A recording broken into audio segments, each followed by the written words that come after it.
Right, hello everybody. I'll try and keep this sort of uplifting beat in my voice, things like that, as I carry on talking about. It's not just general news and politics; it's more ideas, things like that, things that are going on in the world, stuff like that. International, not international relations as such. It's kind of swerved away from that, but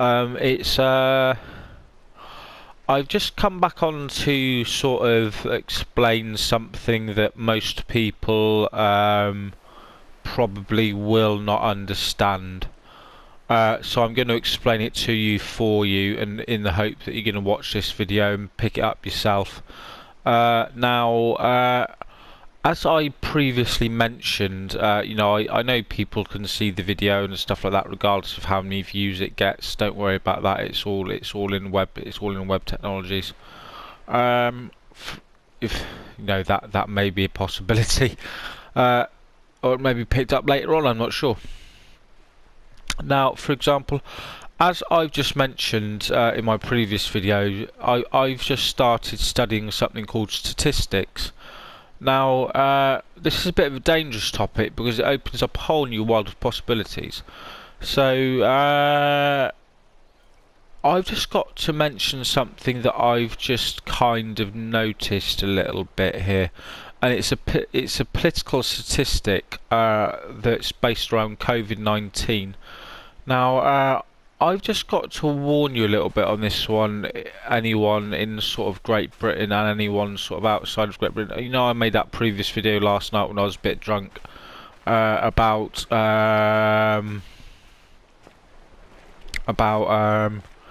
essentially that the Conservative and Unionist Party had committed a form of genocide against its own voter. And that has happened in a sense, and I'll stick to that. That's perfectly fine. It's something that's happened. But now I would just like to go on to mention that essentially all I've done so far is read a little bit on statistics, but I'm getting more involved in the study now.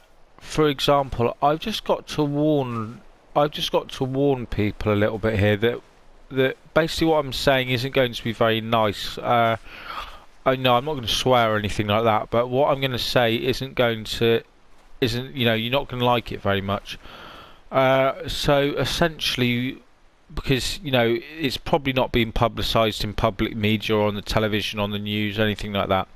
So now, for example, this winter, this last gone winter, winter of 2021, early 2022. Now, I've just got to say that if you look at the Labour vote, we're ahead by last time I checked, I saw it in the eye. We were ahead by 40 points to 29 points for the Conservative Party as a percentage. Now, I've just got to tell you something that doesn't necessarily just happen. What's actually happened is that if you look at it, a lot of the Conservative voters, stuff like that, they go by what Boris Johnson says, things like that. They take what Boris Johnson says as black and white, when what Boris Johnson says is never black and white. But you know exactly what I mean. Now, what's actually happened is people tend to go into shops without masks, things like that, and they haven't had their vaccines, things like that. Now, I've just got to mention that it's also part of it's also part of an elderly population as well, things like that, because elderly people are more vulnerable to COVID-19. Now, I've just got to mention something. I'm a little bit worried here because it's all been a little bit too quiet in my hometown of Swindon. It's all just been a very, very, very, very, very little bit too quiet in the working class town of Swindon.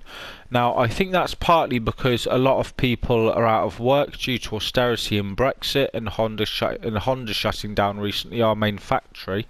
But also, I've just got to warn you that due to that particular Labour vote, due to due to the statistic in the percentage of the Labour vote against the Tory vote at 40 points to 29 points. Now I've got to say, a sway like that doesn't just happen. Now what's actually happened is a lot of the Conservative voters have just died due to COVID. They're all dead. A lot of them are dead. They all died over the past winter. The whole lot of them are dead due to COVID-19, and I am slightly shocked by that. I don't want the Conservative voters to die. I believe that everyone has the right to live their own lives peacefully, but regardless of the fact that maybe the Tory party killed them through herd immunity, example, etc., etc., etc., etc., etc. Now, this is all rather shocking, and it's absolutely bloody appalling. And I don't have much else to say about it, really. Now, yeah, that's statistics about it's about the study of mathematics in your own environment, for example. Now, and you use things like data, things like that, and computer analysis, things like that. So yeah, that is essentially what has happened. The Conservative voter in my hometown of Swindon is very, very, very, very, very, very quietly just died over the past winter, and I'm sure they have died in many other towns as well. Thank you very much. Goodbye.